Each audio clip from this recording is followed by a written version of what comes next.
Everybody, welcome back to the Insiders Lounge. Today we have another special episode, and I'm joined by Gina. Gina, thank you for joining us, and feel free to introduce yourself. Hi, I'm Gina Miller with FC Dallas. I oversee all of our communications efforts here for the first team, North Texas Soccer Club, the National Soccer Hall of Fame, and Toyota Stadium. First off, I wanted to get into your career. First off, you've been all over the place. We were mentioning you've done a little bit of everything. If we can just get a quick oversight on your career, what you've been able to work on, the many different projects up until your time with FC Dallas. Yep, I was a sportscaster my entire career, and I even tell people that currently in my role at FC Dallas, I'm still a storyteller of sorts. Always wanted to be a sportscaster. I wanted to be the play-by-play voice for the Dallas Mavericks. As a Dallas native, I grew up with that 80s Mavs team. Derek Harper, Rolando Blackman, James Donaldson, Sam Perkins. But there weren't a lot of opportunities for women to do color or play-by-play at that time in the 90s, and now the story has really changed. But wanted to be a sportscaster since about the age of 14, went to college in Houston where I was an intern for the Houston Rockets, ironically on the media relations side of things, and was an intern there during their second NBA championship season, won a ring with the Rockets during the 94-95 season, which was amazing, but really wanted to go on camera and be a sportscaster and tell stories. So parlayed that into a sports producer role at the CBS station in Houston, parlayed that, and this is a very typical, work your way up in local TV news story. Parlayed that into my first on-air job as the sports director of KUAM TV. Do you know where that is, Chad? No, I could not tell you. In Guam, which is a ways away from Texas, America, and Canada. But Guam is where America's Day begins. It is a U.S. territory. Sports director of KUAM TV in Guam. Didn't last long there because I was 22 years old and had a lot of fun living in an island in the middle of the Philippine Sea. Moved back home, got a job in Knoxville, Tennessee, which was amazing. I worked at the NBC station where I was a sports photographer, producer, reporter, and anchor at the NBC station there, covering Peyton Manning during his last year with the Tennessee Volunteers, the late, great Pat Summitt and her Lady Vols' dominant run in the late 90s. Really a phenomenal opportunity. Moved back home to Dallas, though, because I wanted to be in this market. And I worked for the Dallas Cowboys for 3 years as a producer and reporter and sideline reporter for their preseason games. But again, wanted to get into basketball and covering everything. So I left the Cowboys after 3 seasons, 3 awesome seasons, continued to freelance for them and host content for them until about 2015, and left the Cowboys, moved to the ABC station in Dallas where I was a sports reporter, then moved to the CBS station where I was a sports anchor and host of an hour-long nightly sports talk show, and I co-hosted Dallas Mavericks, Dallas Cowboys, Texas Rangers, and Dallas Stars pre- and post-game shows. Left there in 2013, went to LA for a year, worked at KCBS KCAL where I hosted Sports Central with the great Jim Hill and Gary Miller. It was a phenomenal experience in Los Angeles. I had to move back home to Dallas. Again, Texas is the siren that keeps calling you home. And moved back home to Dallas again, where I ended up being a consultant for a while with Smith Geiger, which is a local news consulting company. I did broadcast coaching for talent and markets across the country and focused on helping local newsrooms with their news strategy as well. Then FC Dallas came calling, a circuitous path to working in soccer. FC Dallas came calling with an opportunity to really help elevate its profile in the Dallas market and beyond. I was a sportscaster in Dallas and didn't do a lot of soccer, and they recognized that opportunity.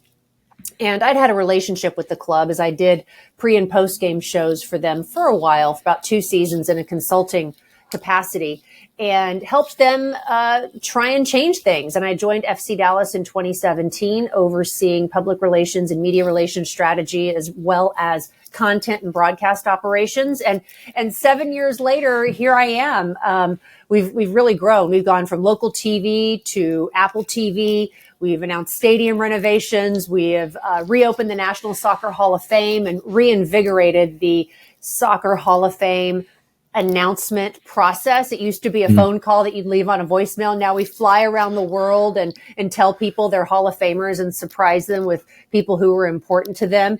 And we focus daily on raising the relevance and awareness of FC Dallas, the first team, and all the affiliated properties here. So that is a very long-winded answer, Chad, to your question. To tell me a little bit about yourself. No, it's great. You've got a lot to cover. I really wanted to know the impact of soccer specifically on your career. You mentioned obviously one of the big reasons for you joining joining FC Dallas was to grow the image of soccer, not only in Dallas specifically, but the regions around and I think the U.S. as a whole. So I'd love to hear the impact of soccer on your career, but also your personal life growing up. I was not a soccer player. I'm not one of those people who grew up, on a soccer field. My daughter plays soccer. She's been playing since she was 4 years old. So she's been playing 8 years. She's tall like me. I was a basketball player. Okay. And I grew up playing basketball, riding horses, played volleyball, ran track. Wasn't really involved with soccer and didn't learn about soccer until the 94 World Cup, which was in one of the markets it was in Dallas, Texas. Of course, there were matches played at the Cotton Bowl, the famous Brazil-Holland quarterfinal at the Cotton Bowl in Fair Park in Dallas. So didn't have a lot of experience with soccer. We had an indoor soccer team in Dallas at the time. But in my formative years, it was the Dallas Sidekicks, and Tattoo was such a famous player for the Dallas Sidekicks. After he scored a goal, he'd take his shirt off and run around, and I would do that in the front yard as an 8-year-old girl. My mother did not appreciate that, but that was really my formative exposure to soccer. And that was a real moment for me when FC Dallas came calling, because it was an opportunity to learn the sport, learn the history of the sport, learn more about the Dallas tornado and its impact on soccer in this market, because all those guys who came over for England in the 70s and played for the NASL team, late 60s and 70s, I should say, stayed here and coached and ran camps and became incredible soccer ambassadors in this marketplace. And the impact I saw that I could help with this sport is I'd like to make a stock analogy. If you think about sports in this country, the NFL's at the top of the market and it's really not going anywhere. You think about hockey, there's some room to run. I think soccer has the most room to run in terms of the big major sports. You look at the moment the WNBA is having after that phenomenal draft class. They've really grown in their profile and stature over the last couple seasons. I think soccer and Major League Soccer have so much room to run and so much opportunity in this country, aligned with World Cup 2026. That's what has gotten me so excited about this sport and this opportunity that this sport brings. Whether you want to play the sport, watch the sport, support a team, be a fan, market your business through this sport, soccer has so many opportunities for you, no matter what your position is, because of its global presence and what's going to be happening here in just a few years. So that's why I think this is one of the most exciting sports you can be involved with. You mentioned the timeline there and the growth that has changed, especially I think in the United States as a whole. Let's jump into Texas specifically, Dallas specifically, and the stadium. This is why we're here today, to chat the stadium. So almost 20 years ago now, the stadium opened. What has the impact of Toyota Stadium been on the Frisco area, the community as a whole, but also FC Dallas as the team specifically? Let me tell you, when Frisco formed, it was really a very small suburb of Dallas. And I say this as a Dallas native. And when FC Dallas came to Toyota Stadium and the Frisco area, it was like going to southern Oklahoma. I mean, Wow. It really was. There was not a freeway that you could access easily to get up here. It was basically a single lane road to get to where we are right now at Toyota Stadium. I used to ride horses here on the exact grounds I am sitting and working on. My office is in Toyota Stadium. The pitch is right behind me. This is a screen, by the way, a wall wrap, by the way.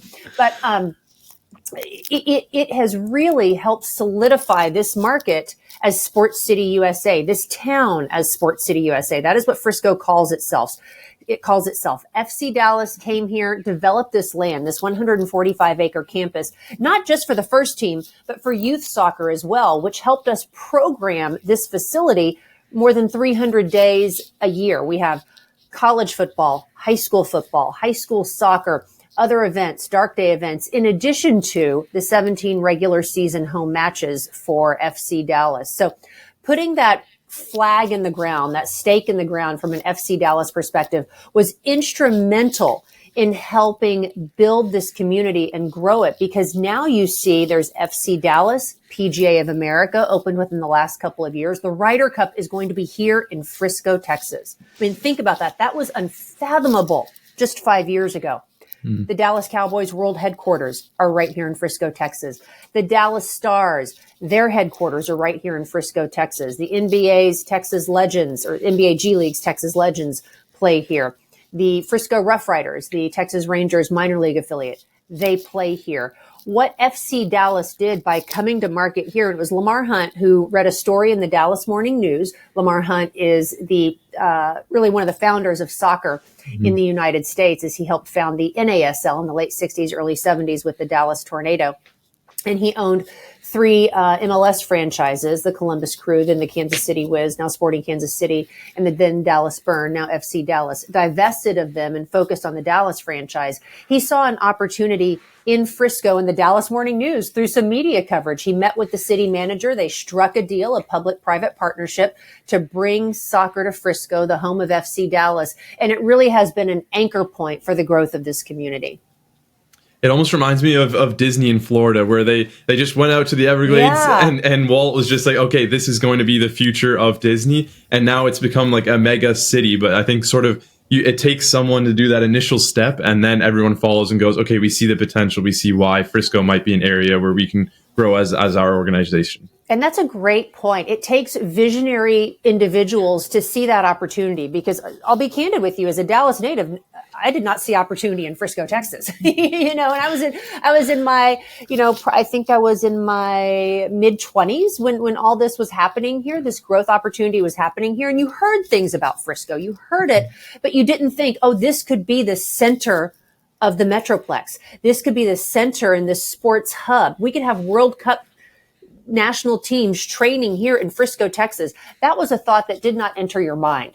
But it takes visionary individuals like Walt Disney, Lamar Hunt, and his family to help change the landscape and change the thinking and change the narrative of these communities, to build opportunities that create jobs, economic impact, social impact, and really memorable moments for communities around the world. So that's a really good analogy, Chad. One of the initial questions I had was, why now for the renovation? I think if you want to give a quick rundown of sort of what we're actually talking about today, the renovation itself, and then why now? Why is almost 20 years later, is it time to kind of start a new phase in the Toyota Stadium history? Yep. Well, about 2 weeks ago now, as we're recording this, mid-September, we announced that in conjunction with the city of Frisco, FC Dallas and Toyota Stadium are working to renovate this facility. When Toyota Stadium opened in 2005, it was the third soccer-specific stadium in the United States, behind the Columbus Crew Stadium, which the Hunt family, then Hunt Sports Group, actually built. The original Columbus Crew Stadium, not Lower.com Field, and the LA Galaxy Stadium in Carson, California. We were the third. And quite frankly, you had to wonder about the future of Major League Soccer when this facility was built. You didn't know what the long-term future looked like. So FC Dallas and the Hunt family worked with the city of Frisco on a public-private partnership to invest in this 145-acre campus where we are right now, to build the Toyota Stadium pitch itself, plus an additional 17 fields north of our facility. It's a compact campus, but we have youth clubs and academy teams training here daily. I mean, anywhere between 10 and 20 clubs a day are training here on our campus, in addition to the first team and our minor league team, North Texas Soccer Club.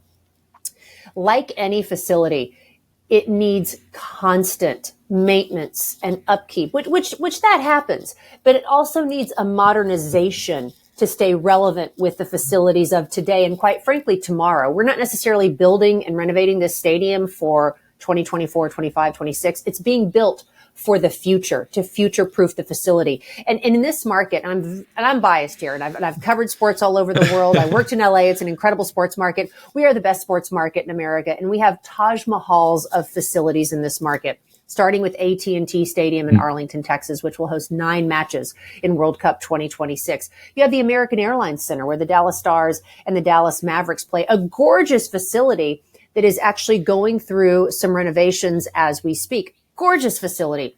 You have the new Texas Rangers home, Globe Life Field, a magnificent ballpark where the Rangers won the World Series in 2023. The level of expectation from a service and experience standpoint is incredibly high, not just in this market, but in every market. And we understood that we have got to, and I say that intentionally, upgrade this facility to meet the modern needs of the modern sports and entertainment fan. And that includes increasing the points of sale, increasing the concession areas to provide various levels of service, provide shade and air conditioning. These Texas summers are hot here.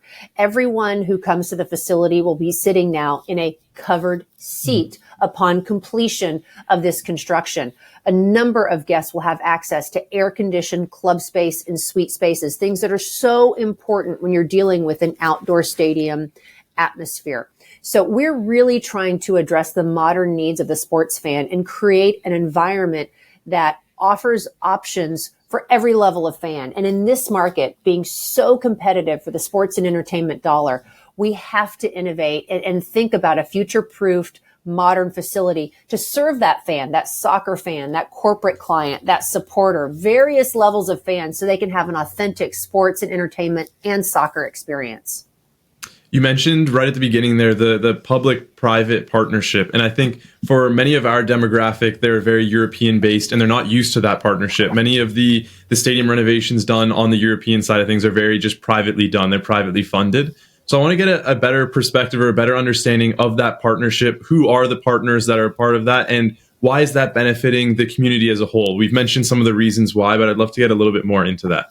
Yeah, this is absolutely a community endeavor, a community investment, because where we're located in Frisco is right in the heart of original Frisco. We're adjacent to a district called the Rail District. And we really see ourselves at Toyota Stadium serving as the gateway to the Rail District, creating a walkable, pedestrian friendly experience where somebody coming to the game can pre or post game at a brewery that's being constructed less than a quarter mile away. We know that walking is really a part of the game day experience, that incredible walk you see in European facilities all over the continent there. And we want to create that experience. And people can walk, ride a scooter, ride a bike, go back and forth from the entertainment options in the Rail District to where we are at Toyota Stadium. So given that it's a community property, we partnered with the City of Frisco, the Frisco Independent School District, who plays high school football games here and soccer games and holds other events here, the Frisco EDC Economic Development Corporation, and the Frisco Community Development Corporation to partner on this project to build something not just for FC Dallas, the Major League Soccer club, but the entire Frisco community. We lease the land. The land is owned by the City of Frisco. We lease the land from the city, and the Hunt family is contributing a significant portion of this $182 million renovation. They're committing $65 million plus any cost overruns to the project. So more than a third, roughly, as the way things go. So it helps build that community anchor point that allows this generation and generations to come to be a part of the Frisco community and experience soccer, experience college football, high school football, experience this incredible rail district that's going up, experience it in a way that's really integrated into the entire Frisco area and Collin County. We're not just Frisco, it's really Collin County that we're talking about here, which encompasses a number of cities.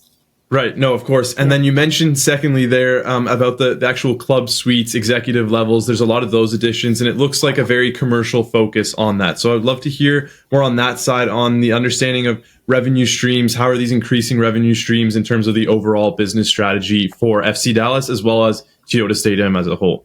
We're seeing that the modern sports fan wants options, and the modern sports fan encompasses that supporter who's in the safe standing supporters area, standing, cheering, clanging the drums and on their trumpet, chanting the entire time. That encompasses that to the corporate fan who needs to entertain guests through a soccer experience. So we wanted to provide options for that. And that's what this new stadium experience will give us. We have currently here at Toyota Stadium just 2 club spaces and just over 20 suites. We're at max capacity. We've sold out as we stand right now. Every game in the FC Dallas regular season, the first 16 home matches, we've sold out in 2024. We have 1 home match remaining on October 19th as we record this podcast right now. And we're also sold out with suites, and we're at capacity at our club level. So we needed to address that for our fans, for our corporate partners, and for our clients who need opportunities to engage and entertain their clients as well. So as you think about that, that was really done, our renovation plan, I should say, was really done with that option, the multiple options in mind, providing those options for our wide range of guests. So you'll see you'll see the supporters and those fans who need to be outside with their flags cheering. And then you'll see the options for the corporate client or the suite holder who needs to have a choice for his or her mid to small size business. You'll see all of those options in all of our new configurations, which encompass 3 club spaces and between 50 and 60 new suites to provide options for really anyone who wants to experience FC Dallas soccer. And we see that demand increasing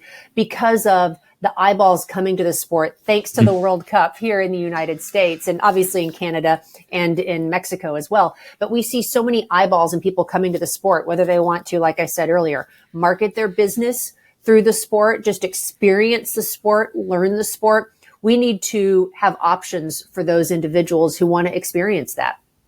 You mentioned the importance of options itself. So I'd love to hear the balance between sort of focusing on those corporate partners, which are so key for a club like FC Dallas, but also those diehard fans, like you mentioned, that are clanging their drums and going crazy when a goal goes in. How do you actually keep that balance between focusing on the revenue streams in terms of corporate partners, but also just that diehard fan?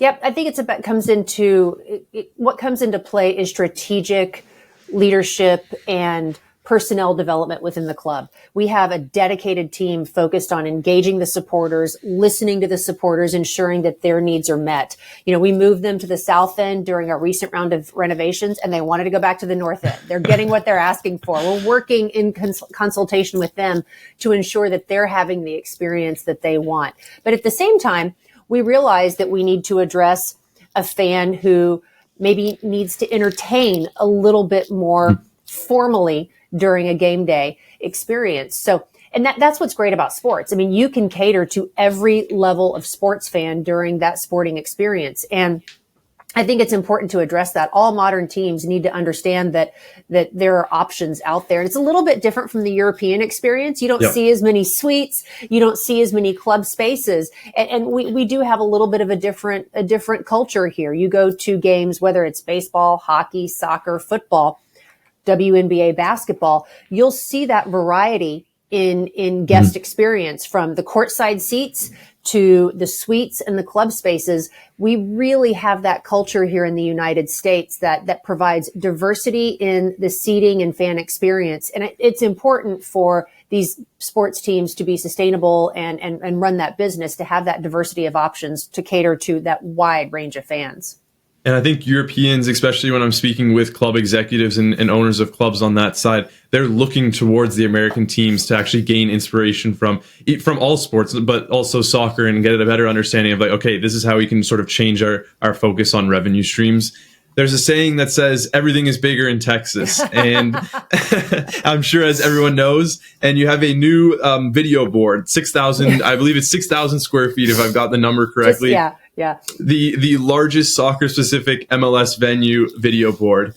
That's one of the many amenities being added. Can we get into some of those key amenities being added? I know you mentioned the club suites already, but I would love to hear some of the more amenities for all fans in the stadium that they'll be able to either experience or visualize while they're there. It's funny you mentioned the video board, because we do video boards here in big in North Texas. You know, there's the one at AT&T Stadium. I think you could fit an apartment in that video board. I was just at AT&T Stadium yesterday doing a speaking engagement beneath the video board, and you look up there and it's so cavernous. It's such an experience. And then there is Big Hoss at Texas Motor Speedway, that huge video board there. You are correct, Chad. We will have the largest video board in an MLS specific stadium here at Toyota Stadium. You have Mercedes-Benz Stadium, where Atlanta plays and where Charlotte plays. They play in an NFL stadium, as does Seattle. They have big NFL video boards because they're in NFL venues. But yes, we will have the big video board. We'll have 3 new club spaces, which are going to be really exciting. We'll have an East Side Club, which will be kind of like a pub space, sort of a gastro pub, which will be really cool. Our West Side Club is going to be a little bit more of an elevated experience. And then you'll have a Founders Club. That is that owner's level, suite level experience that will really provide something special for people who want to experience that level of service and that level of luxury on a game day. And then we're going to have an incredible North End experience, seating area, standing area for our supporters. They're going back to the north end. We're going to have amenities there for them that are really going to cater to what it is that they want. You'll see upgraded seats. You know, we understand that we need to provide a better seating experience. You'll see covered seats, which is so big. Just getting shade in the heat. It sounds so simple and elementary, but shade. But in Texas, I can imagine. It's a big deal. Yeah. It's a big deal. Shade, when that setting sun hits you, it's a big deal. And I say that as a Texas native, used to 105 degrees, but it's something that you need to consider. You'll have incredible increases in the number of points of sale and restrooms. Again, these sound like elementary things, but they're so important. Line fatigue and making sure that guests get in and out of the concession lines or get their concessions delivered to them in their suites in an expedient fashion is so important, because in soccer, we know this. You don't have a lot of quarters. You don't have the timeouts. You've got 45 minutes and 45 minutes plus extra time. Halftime is your chance to get everything that you want for the second half of a match. So we need to serve those fans in a quick, efficient fashion. And that's something that we're really excited about. Line fatigue in the restrooms. Again, it doesn't sound very sexy, but it's not important until you need it. And then when you need it's important. So important. And addressing restrooms for families. I have a daughter, and I've changed a lot of diapers and stadium bowels before. So it's an important thing that's going into a consideration. You'll also see some really exciting upgrades surrounding the stadium. We're going to have a mini pitch outside the stadium where people can have an authentic game day experience, playing a pickup game, or just getting out there and trying a crossbar challenge before a game, or even on a dark day when we're not playing a game. So I think there's just so much to be excited about. And I think you're going to see an overall level of upgrades here that are long overdue for this facility. So when we get into the renovation timeline, what does that actually look like? Will fans be able to still be attending games? Are we going sort of into the off season for renovations? What does that actually look like timeline wise? Yep. We will continue to play here at Toyota Stadium during renovations. So we will begin renovations in January of 2025 after the FCS National Championship game. We'll begin demolition on the east side of the stadium. Fans will all sit on the west and south side of the stadium for the 2025 MLS season. High school football will still continue to be played here. The Frisco ISD teams will still continue to call this facility home. Once the east side is constructed, we anticipate that being done right around the time World Cup 2026 concludes. Major League Soccer will go on a break for the World Cup in the summer of 2026. So that'll give us a nice window to really shore everything up. Once MLS play resumes in the summer of 2026, late July, early August. We don't have the schedule yet, obviously, but we anticipate opening the east side and then demolishing the west side of Toyota Stadium, which is where the press box, the broadcast booths, the suites, etc., are all located. That will go under construction from 2026 to the beginning Q1 of 2028. So we anticipate prior to the start of home play for the 2028 season, the new Toyota Stadium will be open for business. And then in today's world, there's a real priority or real focus on sustainability and an eco-friendly approach with projects like this. So I'd love to hear your insight in terms of that approach with the building itself and the renovations. Yeah, that's an incredibly front of mind initiative for us as we think about this. We're already a pretty green facility as we recycle all of our rainwater here, and we get a lot of rain. Even in drought conditions, we get a lot of rain. And we recycle all of our rainwater into a retaining pond here at Toyota Stadium, and we use that to water the fields, which is a substantial initiative when you think about a 145-acre campus. We're working with consultants right now to think about how can we ensure that we are building a facility that respects what it is that we do here from a sustainability perspective. So it's a little early at this point to think about that, but it's something that's incredibly front of mind for us as we go through the construction process. No, that's great, Gina. I just want a quick wrap up in terms of the long-term sort of vision and anything else that you might have to add, and then we can wrap things up. Yeah, absolutely. So we're just excited about the opportunity to have our version of soccer be played in a facility that's going to honor the beautiful game. And it's going to be a beautiful facility that's modern and thoughtfully designed. And it's future proofed in a way, but we understand you have to continue to take care of a stadium and a facility to keep people coming back and enjoying the space. And it's a community space. It's not just for soccer. It's for people who want to come here and experience what soccer is all about or what sports and entertainment is all about. We have the National Soccer Hall of Fame here, so you can learn about this sport in this country from its early days. We hope to, and our owner is on the record stating this, in addition to Frisco ISD football games, the Scooters Coffee Frisco Bowl, a college football bowl game that we have here, as well as the FCS National Championship game. We think we're a great venue for a kickoff, a college football kickoff game. Here at Toyota Stadium, we have the locker room space and we'll have the club space that can accommodate that level of fan from a college football perspective. So I think you'll see the stadium being utilized in ways it probably hasn't been used before. You know, we were a big concert venue. I think we might be changing a little bit from a concert venue because the concert landscape has changed and the fans' experience has changed. But I think in terms of sports, you know, we are the right size and we're the right venue for a number of different sporting options. And I think you'll see some of those being played here and announced here upon completion of the new Toyota Stadium. Gina, I really appreciate your time. You gave a lot of great insight. I hope from a listener's point of view, they can get a better understanding of, okay, this is what the actual stadium project looks like. So thanks again to you, and I look forward to speaking again soon.